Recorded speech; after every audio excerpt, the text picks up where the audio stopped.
ধৈর্য এই যে ঘ্যানর ঘ্যানর ঘ্যানর ঘ্যানর করতেই আছে। আচ্ছা, এই ভেনা পেশাল আর কত ভাল লাগে আপনারাই কম। কোন কথা কবে লাগছে মুরব্বী? আরে সাজিজা তেনাগো ওই অর্ধ শতাব্দীর কথা কইতেছি রে। জব্বরকার কথা কইছেন। রেডিও, টিভি, পত্র পত্রিকা, বক্তৃতাবাজি সবখানে মাগার একই পেশা। আমাদের দেশে 50 বছর পূর্তি।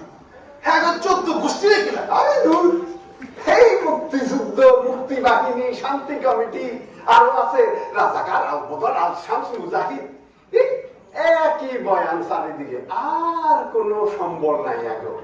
আরে দেশে তো উন্নয়নের কোনো ছায়াও দেখি না।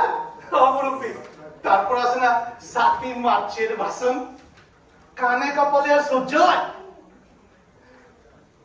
এই যে এই সারা দুনিয়া যে আর কোন দেশ স্বাধীন হয় না।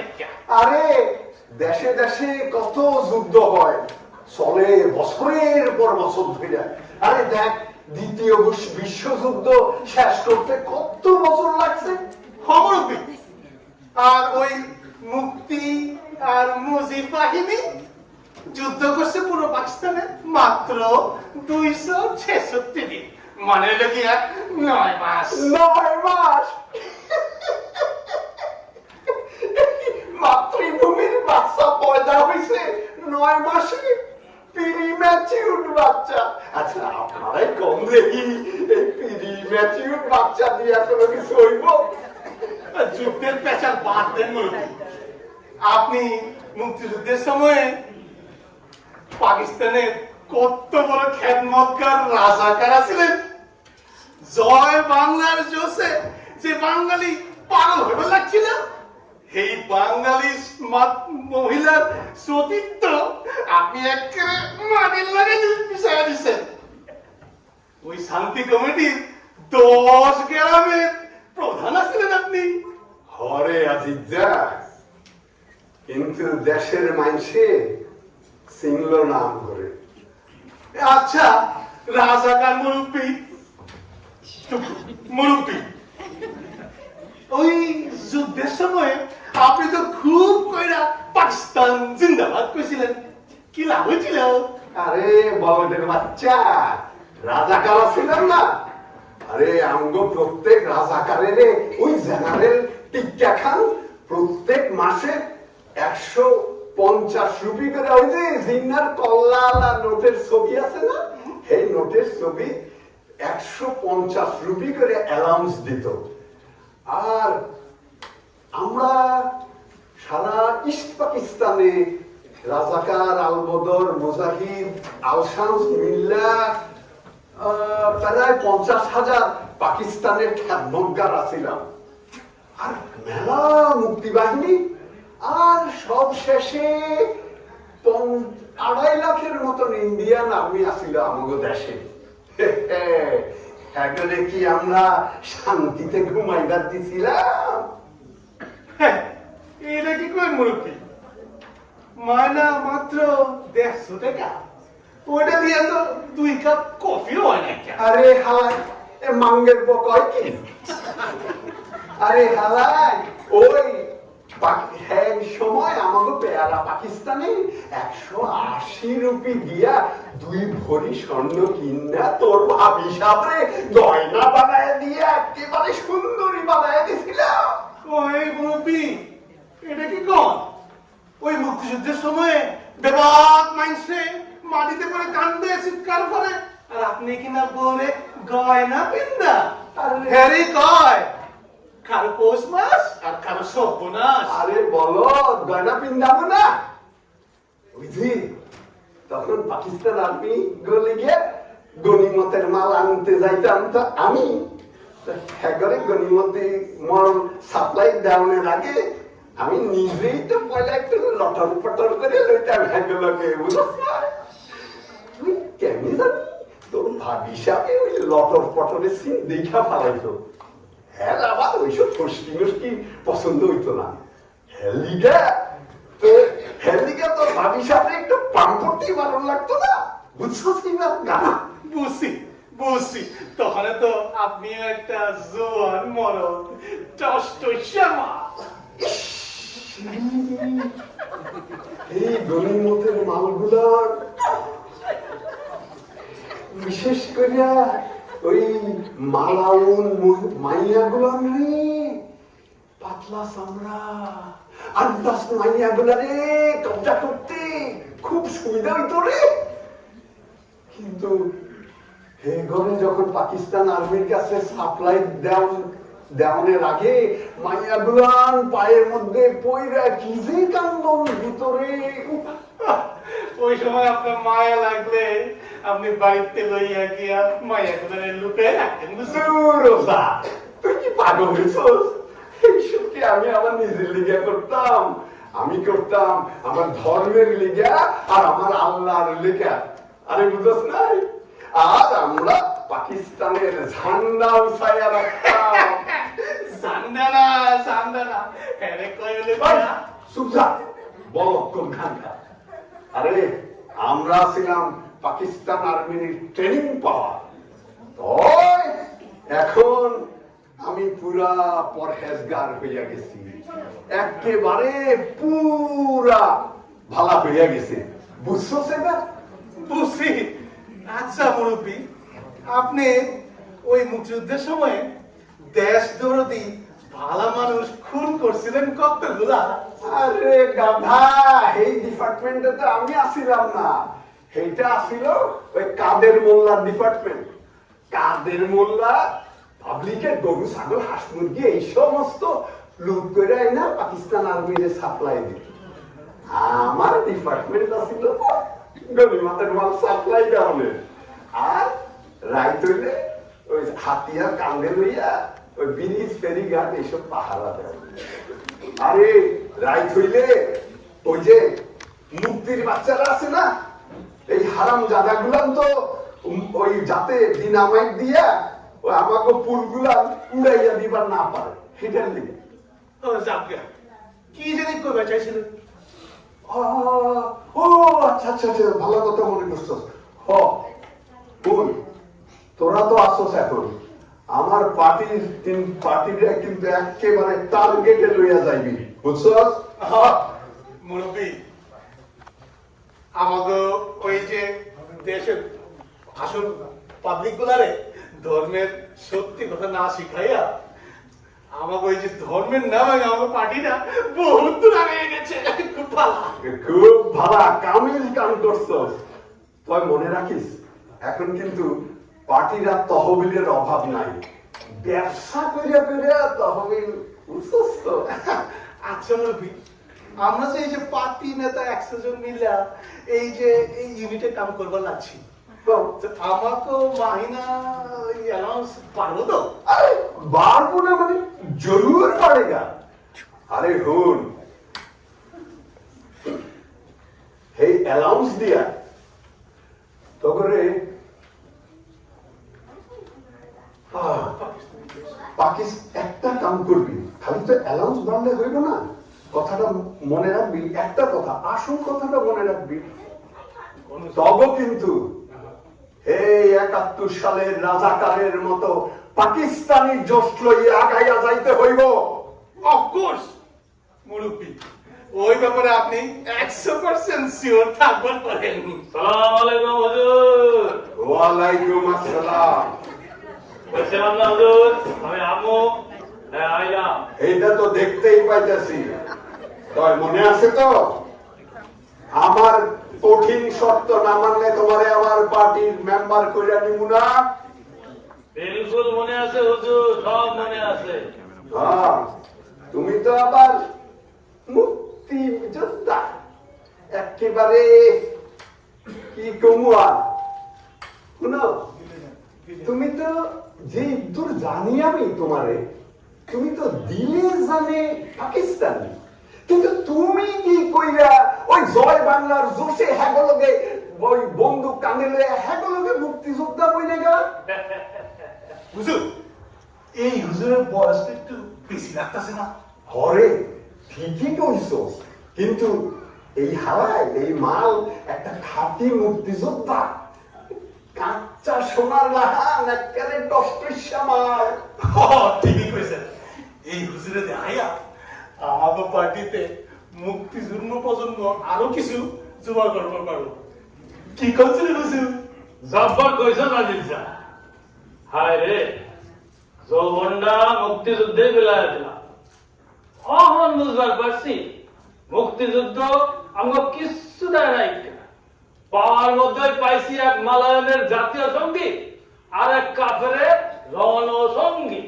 ওখানে আমাকে পার্টি লেগে কিছু করে দেশে শান্তি আইব আর দেশে ধর্মের শরীয়তি আইন প্রতিষ্ঠা করবার পারব। যা সুরজ বিবে যেতেছে, চোখে এখন আন্ধার দেবে। পার্টি লেগে দান কবুল কিছু একটা করতেই হইব। মারহাবা মারহাবা। তা হলো নেক্সট মিটিং কিন্তু বাদ জুম্মা আমার বাড়িতে আইগা ভুলো না কিন্তু। কি কয় মুরব্বী, আমুনা মানে আরেক 3 মাসে মুক্তিযোদ্ধা নিয়ে আমুনে। আচ্ছা হুজুর, আমার কয়েকখান কথা জিজ্ঞাসা আছে আপনার, যদি বধিয়া বেয়াদবি না নেয়। জিগান জিগান সাফ সাফ চমক পাইবে। প্রথম কথাটা জব্বর মজা। তখন মে মাস, পাকিস্তানি আর্মি মুক্তি বাহিনী জব্বর লড়াই চলবার লাগছে। পাকিস্তানি আর্মি বাঙালি কাউরে বিশ্বাস করে না। তো বুঝলাম। তারপর 71-এ আপনি তো তখন রাজাকারের ডিউটি। শুনছি পাকিস্তানি আর্মি এক পাবলিক বাজার করে, মহিলাদের বোরখা চেক করতেছে আর পুরুষদের শূন্যতে খতনা চেক করতেছে। ওই পাশের মধ্যে অনেকের মধ্যে এক বুইরা শূন্যতে খতনা চেক করবার লাগছে না আমাকে মুরব্বী। তো বুইরারে পাঞ্জাবে আর্মি কইয়া দিছে খতনা চেক ফেল করলে একেবারে গুল্লি। তো এই বুইরা নিজের দিকে ছায়া কাঁপতে কাঁপতে লুঙ্গি খুললে দিছে। চল তখন খতনা ঠিক আছে শুনতেই ওই বুইরা নিচ থেকে মাথা উঠাইল। তারপর তারপর আর কি মুখ তুইলা চাইতেই দেখি হ্যাঁ ছিল আমার আপন চাচা আর চাচার বউ মানে চাচি আম্মা হ্যার পাশে খাড়াইয়া দিয়ে আমার দিকে কালা মুখ করিয়া চাইয়া রয়েছে। আচ্ছা আপনারাই ঘন, আমি কি করবার পারতাম? আমার দুই পাশে 2 পাঞ্জাবি সৈন্য বন্দুকের মধ্যে ট্রিগারে আঙুল দিয়া খাড়াইয়া রয়েছে। হুজুর, চাষি আমার রাগ করে নাই, আপনি চাষি আমার অধিকারের এরিয়ায় অনধিকার প্রবেশ করছেন। খামোশ পিছলা বান্দর মুক্তির বাচ্চা। আমার কাছে সবাই আগে হইল পাকিস্তান জিন্দাবাদ। ভুল হয়ে গেছে মুরব্বী, মাফ করে দেন আমারে।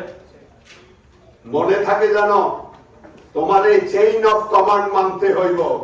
মানো হুজুর, সব কথাই মানো। তারপর কি দশা হইল বাজাতে?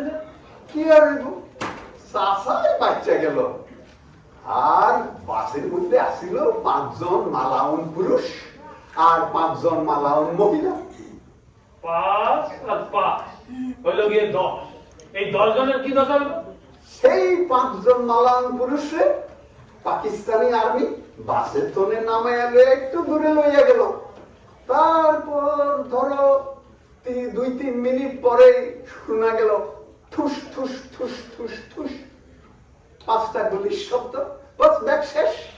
আর ওই 5 জন হিন্দু মহিলা, ওই 5 জন মালাউন মহিলা হেগরে পাকিস্তান আর্মির হাতে গনিমতের মাল বানাইয়া দিয়া নজরানা দেওয়া হইল।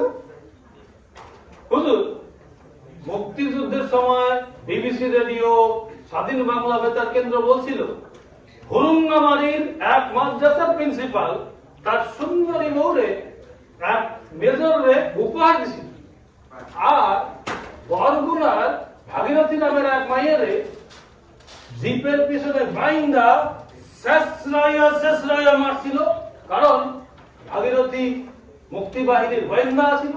খামোশ! নাউজুবিল্লাহ, তুমি ওই পাকিস্তান বিরোধী নাস্তিক নাসারা হ্যাগো কথায় একই নামলা আর তুমি আমার কথায় বিশ্বাস করবে না?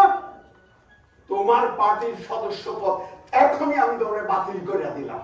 তবা তবা হুজুর কি করে ফেলেছি, আমার মাফ করে দেন। মনে থাকে দেন।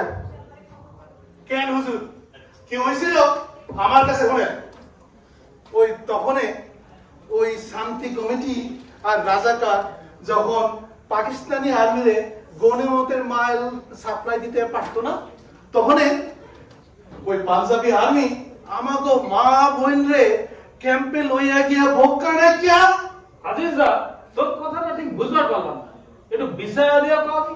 তাহলে শুনেন, আমার একটা প্রাইভেট কথা শুনেন, কাউরে করেন না কিন্তু পছন্দ লাগে। তুই নিশ্চিন্ত থাক, কাউরে কব না। তাহলে শুনেন, কয়েক বছর আগে আমার মা আর বাপে খুব করে ঝগড়া লাগছিল। ওই ঝগড়ার থেকে জানতে পারলাম আমার পেয়ারের জন্মদাত্রী মায়ের ওই পাঞ্জাবি আর্মি গনিমতের মাল বানাইছিল। এইগুলো তুই কি করতেছিস আজিজা? আরে তুমি থামো তো। আজিজার মা অনেক ভাগ্যবান। আজিজা রে, তুই মনে একটু দুঃখ রাখিস না রে। তোর মা পাকিস্তানের জন্য ইজ্জত সেবা করছে, ইজ্জত দান করছে, আর পাকিস্তানিরা রেপ করছে তো কি হয়েছে? নয় একটু মনটা একটু দিলে চোখ লাগছে। এটা কি কবে আসেন মুরব্বী? আমার জন্মদাত্রী মায়ের মান ইজ্জত মাটিতে মিশাইয়া দিছে। আল্লাহ! আর শুনছি ওই লুইচ্ছা পাকিস্তানি আর্মি আর ওই যে সারেন্ডার করা আর্মি ওইগুলারে ৭২-এ পাকিস্তানে ফেরত নিয়ে গিয়া ওদেরকে আবার প্রমোশন দিছে। ইস, আস্তাগফিরুল্লাহ, আস্তাগফিরুল্লাহ। আজিজা, তুই ওইসব বিধর্মী মালাউঙ্গ অপপ্রচারে বিশ্বাস করিস না। এগুলি পার্টি বিরোধী কথা। আরে বাদ দে, চল ভিতরে চল, আমাকে ওই মিটিং এর আয়োজন করতে হইব। আয় আয়।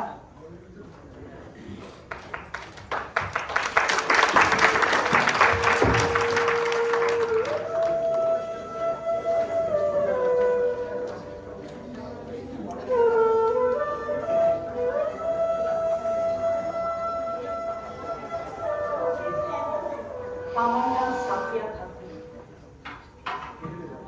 আমার বাড়ি কুমিল্লার বুড়ি চামচর। আমি জানি না আইসো আমি কেমনে বাইচা আছি আমার জীবনের কাহিনী করবার লিগা। লজ্জার কথা কইবার ইচ্ছা করে, তাও কই।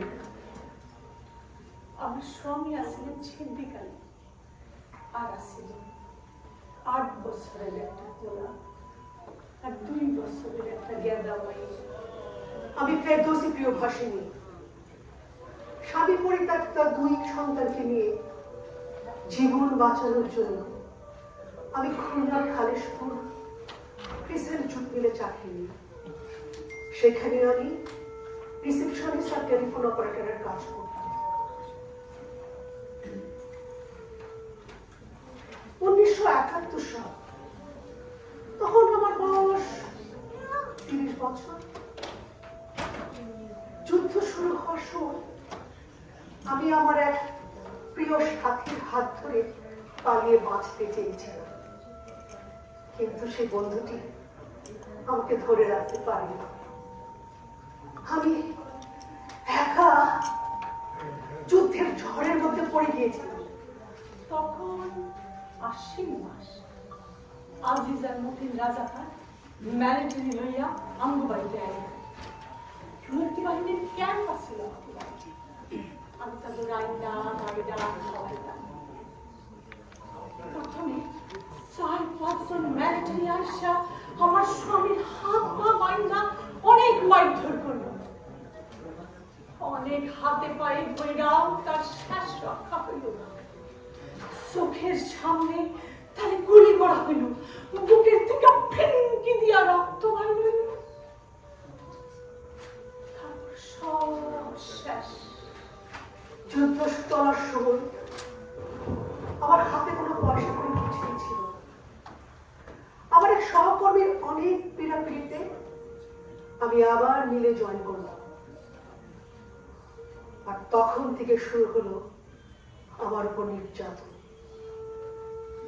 আমার সেই সহকর্মী জাহাঙ্গীর কোয়েল থেকে শুরু করে মিলের অফিসার, ঊর্ধ্বতন কর্মকর্তা, এমনকি যে ড্রাইভার আমাকে আনা নেওয়া করতো, সেই ড্রাইভার পর্যন্ত আমাকে ছেড়ে দেয়নি। পাকিস্তানি আর্মি আর তার সহযোগীরা আমাকে দিনের পর দিন নির্যাতন করত।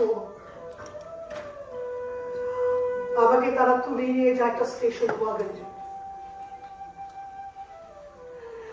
এক জায়গায় নেওয়ার পথে আমাকে তারা ক্যান রেপ করে।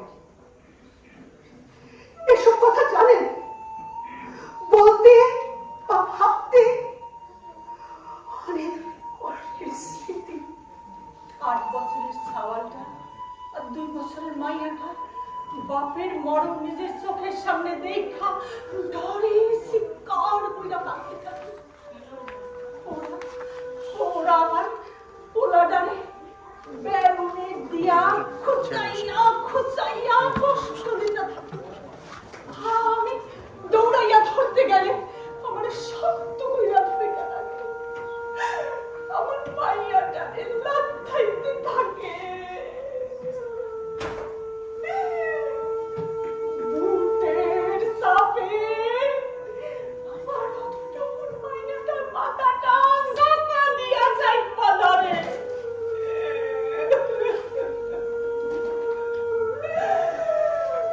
বাচ্চাগুলো আমার অত কষ্ট সহ্য করতে না পাইরা বেহুশ হয়ে যায়। আর ওই মাইয়াটা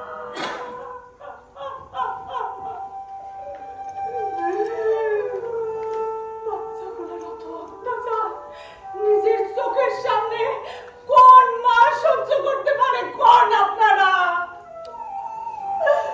আমি চিৎকার মারতে মারতে বেহুশ হইয়া যাই।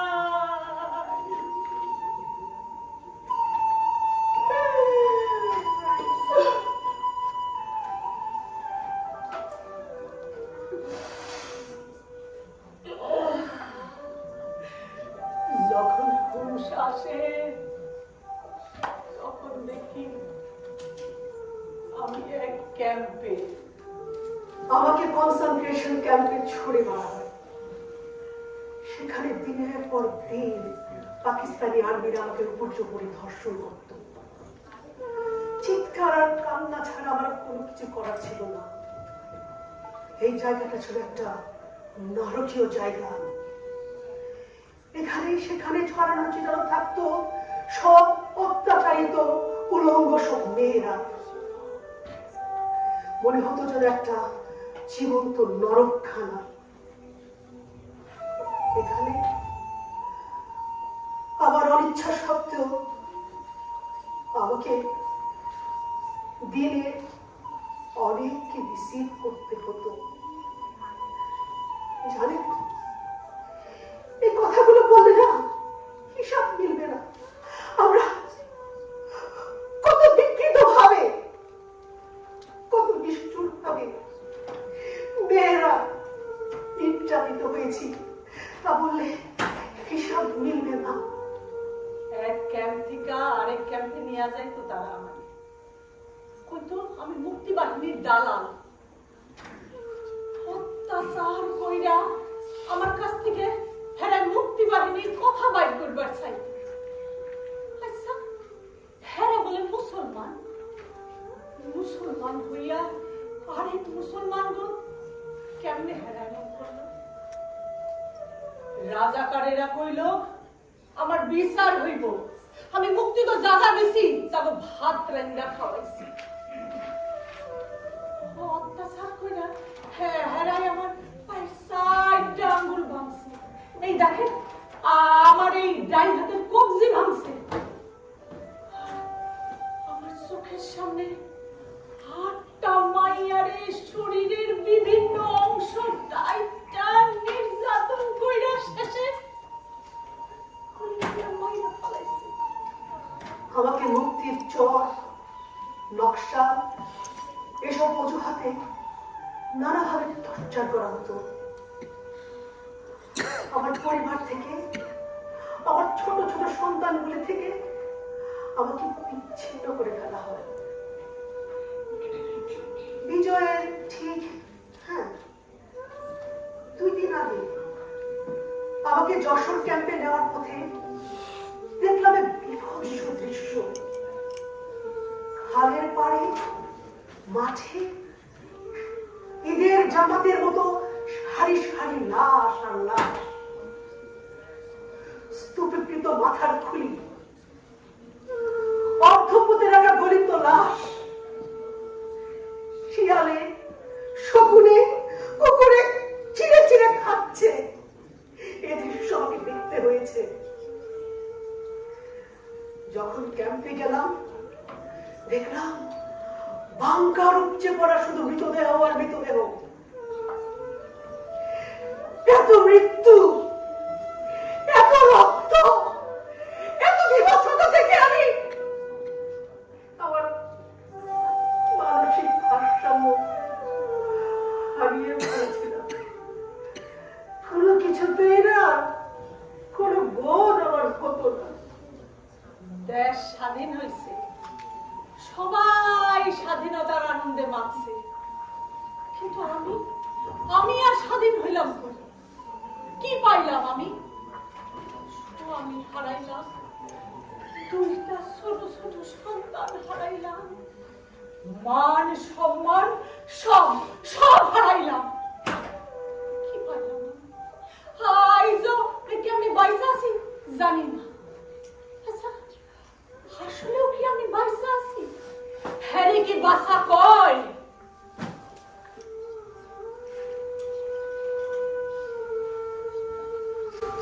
বাবা এলেন, দুহাত শক্ত করে আমাকে জড়িয়ে ধরে কেঁদে উঠলেন।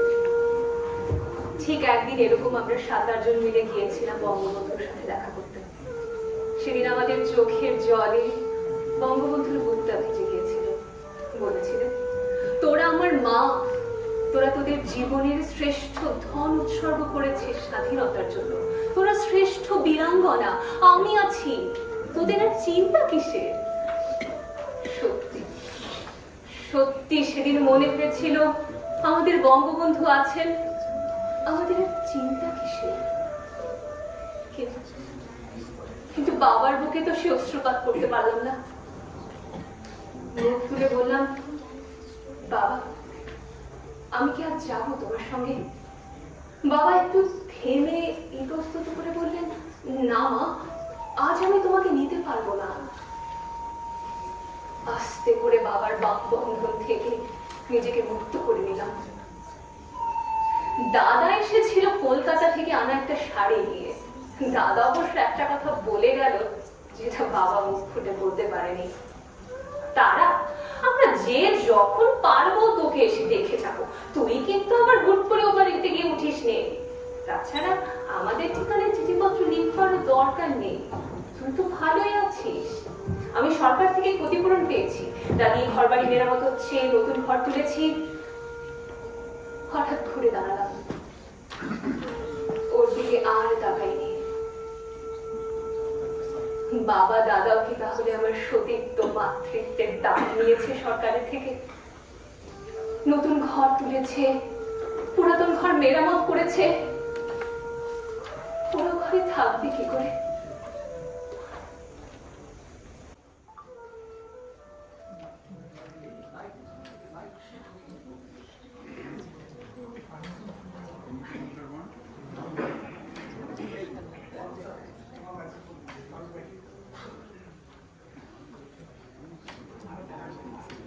দেখেন, আমরা কিন্তু মহিলাকে গণিমতের মাল বানাইবার চাই না। মহিলারা হইল আমাকে মা আর বোন, আমাকে পবিত্র আমানো। আর বুদ্ধিজীবীরা হইল আমাকে দেশের মাথা। মহিলাকে গণিমতের মাল বানাইছে ওই মতিউর রহমান নিজামী, আলবদর প্রধান। আর বুদ্ধিজীবী করে শেষ করছে ওই হারামজাদা, ওই নিয়াজি আর রাও ফরমান আলী হেরা।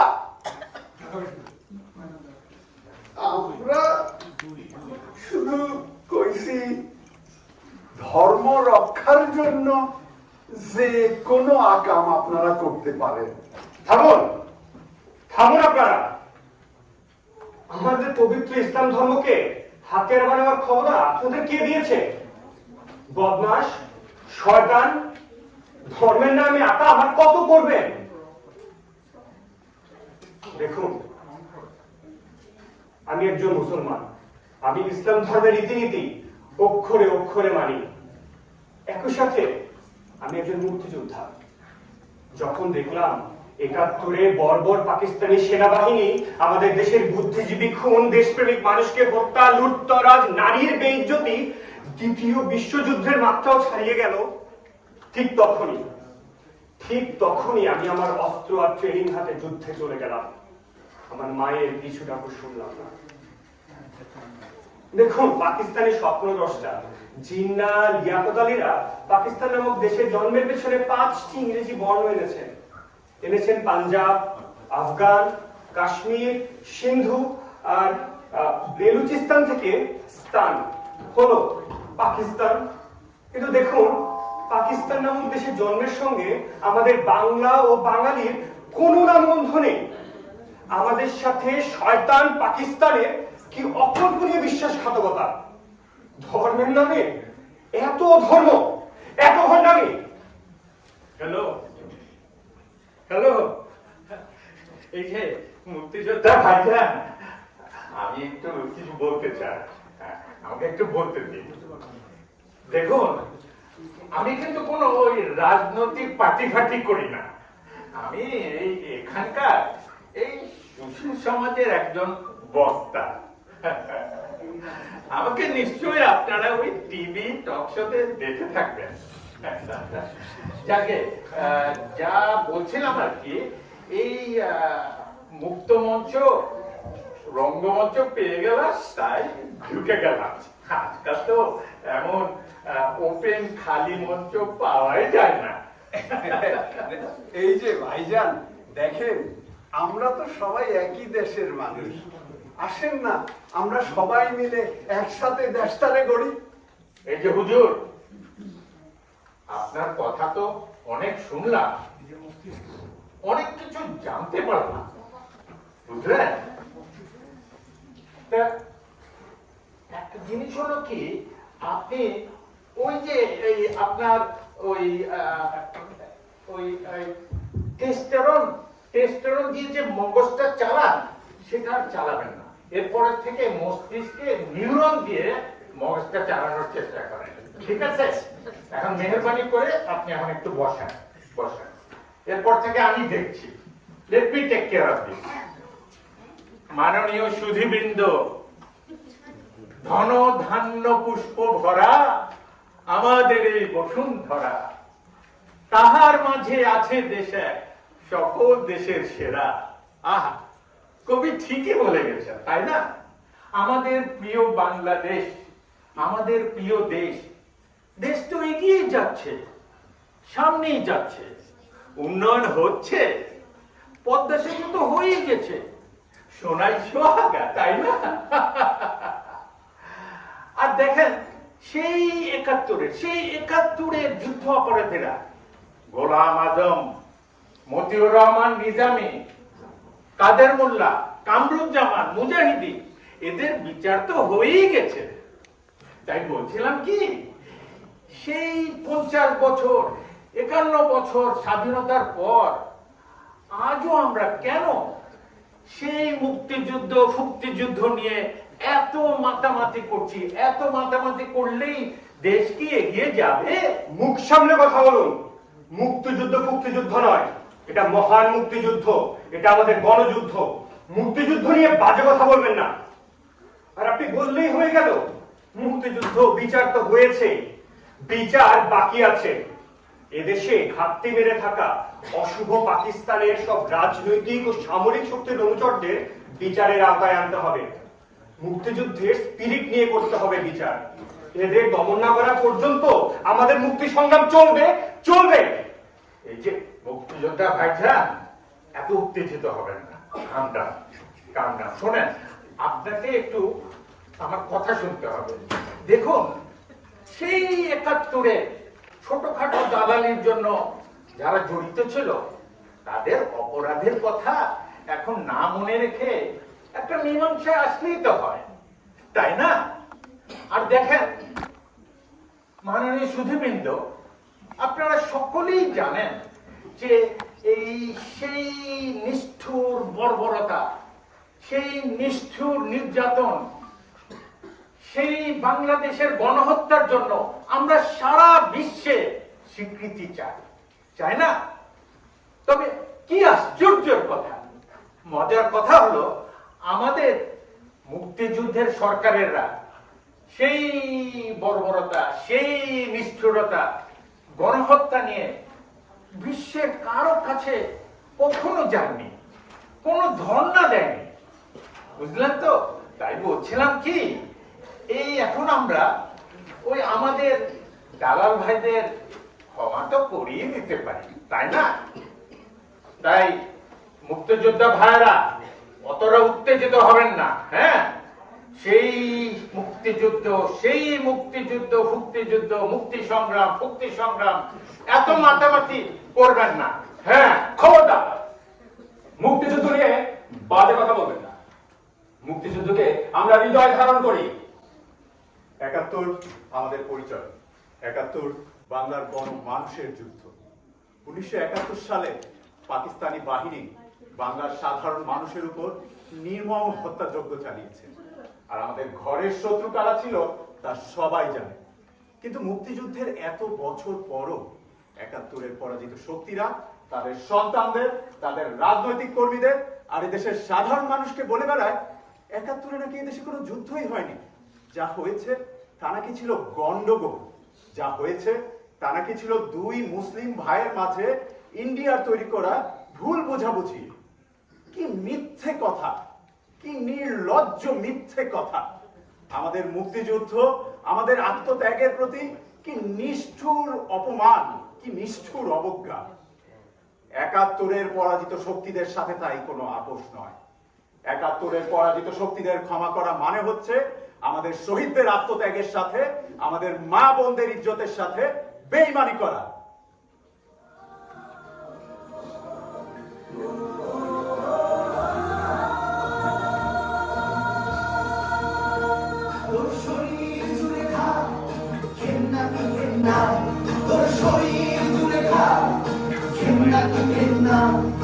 আর তো কিছুই চাই না, ওদের ফাঁসি দিয়ে দেন না। বাংলার কথা বুক ফাটা চিৎকার, বাংলার কথার বুক ফাটা চিৎকার। তুই রাজাকার, তুই রাজাকার, তুই রাজাকার, তুই রাজাকার, তুই রাজাকার, তুই রাজাকার। বাঙালি, বাঙালি, বেটা যমুনা, বাংলাদেশ, বাংলাদেশ, বাংলাদেশ, বাংলাদেশ। আমরা বাংলাদেশের আধুনিক প্রজন্ম। আমরা কি মরে গেছি? নবজাগরণের ঢেউ মানি গণজাগরণের জোয়ার।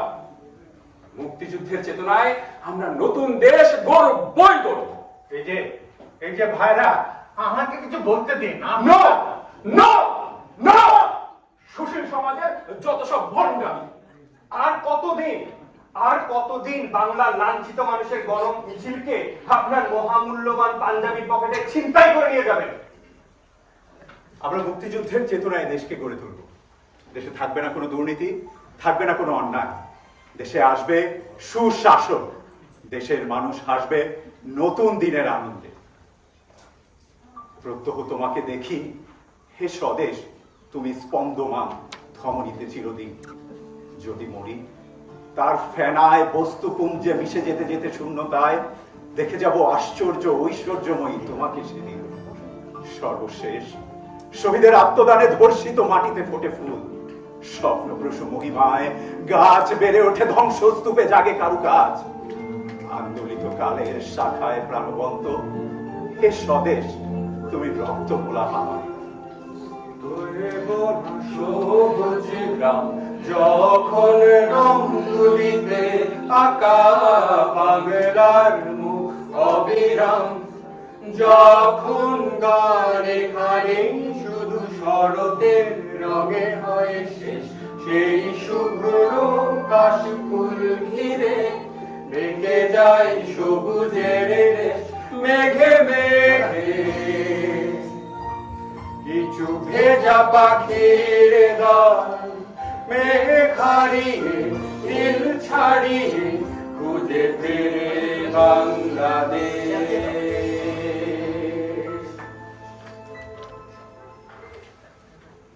বাবা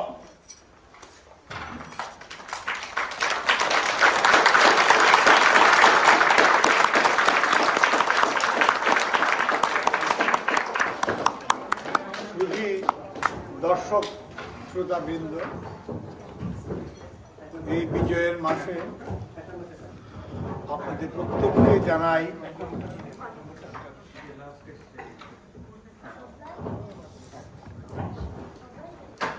প্রত্যেককে জানাই এই বিজয়ের মাসে সংগ্রামী শুভেচ্ছা, ধন্যবাদ ও ভালোবাসা। রাজাকারের কিসা এই নাটকটি আমি এই অধম লিখেছি। আমার নাম মনোজ কুমার সেন। আমরা এই নাটকটি উৎসর্গ করেছি মহান স্বাধীনতা যুদ্ধে শহীদ হওয়া 30 লক্ষ মানুষ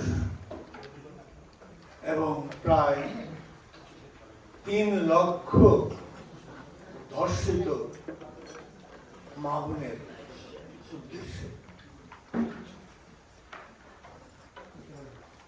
নাটক ও অভিনয় আপনাদের কেমন লেগেছে আমরা এই ক্ষুদ্র প্রয়াসের চেষ্টা করেছি। আপনাদের কাছ থেকে আমরা শুনবো কেমন লেগেছে অভিনয়, নাটকের মান আমরা জানার জন্য খুব আগ্রহ নিয়ে থাকলাম, অধীর আগ্রহ অপেক্ষমান থাকলাম। আমি কৃতজ্ঞতা জানাই অধ্যাপক ABM নাসির টিপু ভাইকে এবং প্রফেসর হুসনে মৃধাকে। তারা যেভাবে এই নাটককে ফলপ্রসূ করেছেন, এই পর্যন্ত এনেছেন। নাটক করে আপনারা জানেন যে কি দুরূহ কাজ, কি স্পিরিট লাগে, খুব ভালো করে জানেন। এটা সম্ভব হয়েছে আমাদের ABM নাসির টিপু ভাই নাটক লেখার জন্য, মঞ্চস্থ করার জন্য, পাত্র মিত্র কুশীলব সব জোগাড় করার জন্য, লাল চা, হলুদ চা, দুধের চা জোগাড় করার জন্য এই ঠান্ডার মধ্যে কি যে কষ্ট করেছেন। আমাদের ভেন্যু কোথায় হবে, ওই গিয়ে রিহার্সেল করবো, সবাই ব্যস্ত, সবাই এখানে ব্যস্ত, সময় দিয়েছেন। আমি খুব কৃতার্থ বোধ করছি, খুবই নিজেকে ধন্য মনে করছি। আমি অতি সামান্য একজন মানুষ, আর আমাকে এই নাটক লেখার ব্যাপারে তথ্য দিয়ে সাহায্য করেছেন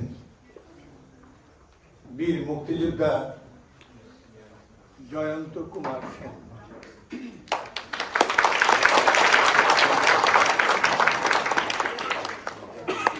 আর আপনারা জানেন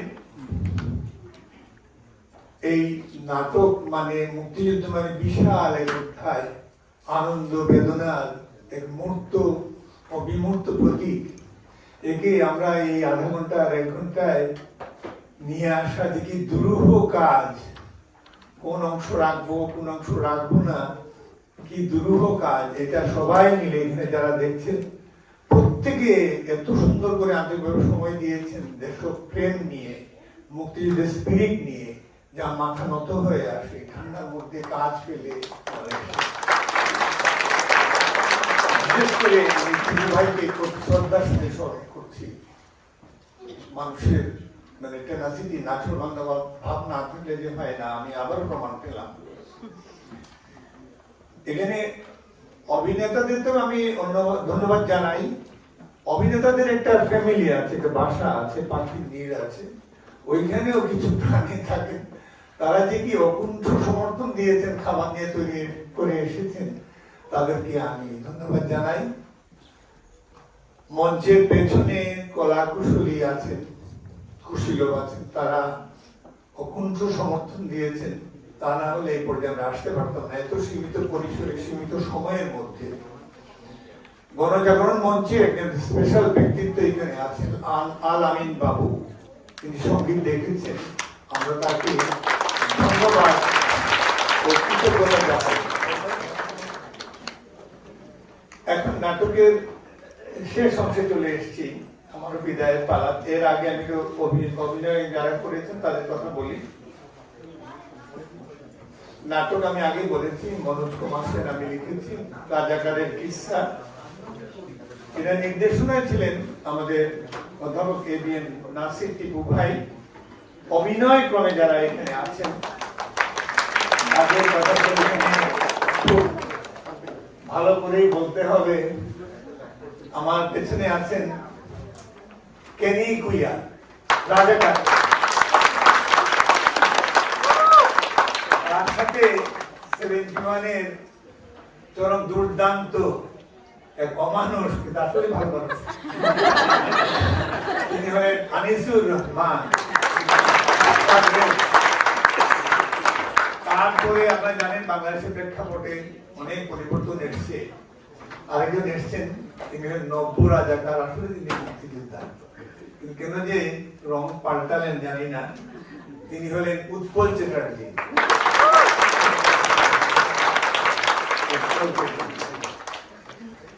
তারপর এসছেন আমাদের বাংলাদেশের ইতিহাসে যার নাম কোনোদিনই ম্লান হবে না, ফেরদৌসী প্রিয় ভাষিনী বীরাঙ্গনা।